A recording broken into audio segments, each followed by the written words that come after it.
Bonjour, je suis Véronique Caillol, gynécologue obstétricienne et je reçois dans mon cabinet à Paris de nombreuses femmes qui ont des questions gynécologiques variées ou qui viennent pour un suivi de grossesse. La ménopause induite, ça signifie que la ménopause est créée artificiellement, ce n'est pas un phénomène physiologique. Et ces ménopauses induites peuvent l'être soit parce qu'une patiente a une ovariectomie, c'est-à-dire qu'on lui enlève les 2 ovaires pour des raisons comme des kystes de l'ovaire ou des suspicions d'anomalies sur les kystes de l'ovaire. Donc sans ovaires, elles sont artificiellement ménopausées. Soit parce qu'elles subissent des traitements qui mettent les ovaires au repos. Alors certaines chimiothérapies, ça peut être l'effet secondaire de la chimiothérapie, mais ça peut être aussi le but d'une chimiothérapie.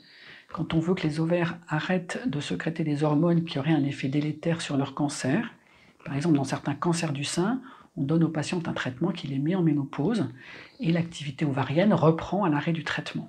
Enfin, il y a des patientes qui ont les ovaires qui ne fonctionnent plus parce qu'ils ont été irradiés, lorsqu'on fait une radiothérapie dans le petit bassin par exemple, et là en général, cette ménopause induite est définitive. Enfin, il existe des situations médicamenteuses où on met les femmes artificiellement en ménopause, comme dans l'endométriose, pour essayer d'arrêter la stimulation des cellules d'endométriose qui les fait souffrir ou qui les rend infertiles. Et là encore, c'est un processus qui est réversible. Dans les situations où c'est irréversible, quand c'est possible et quand c'est indiqué, on peut donner à ces femmes un traitement hormonal pour qu'elles ne soient pas carencées en hormones. Et quand c'est volontairement que la ménopause est créée, ces patientes-là ne bénéficient pas de traitement hormonal par la suite. Merci, à bientôt.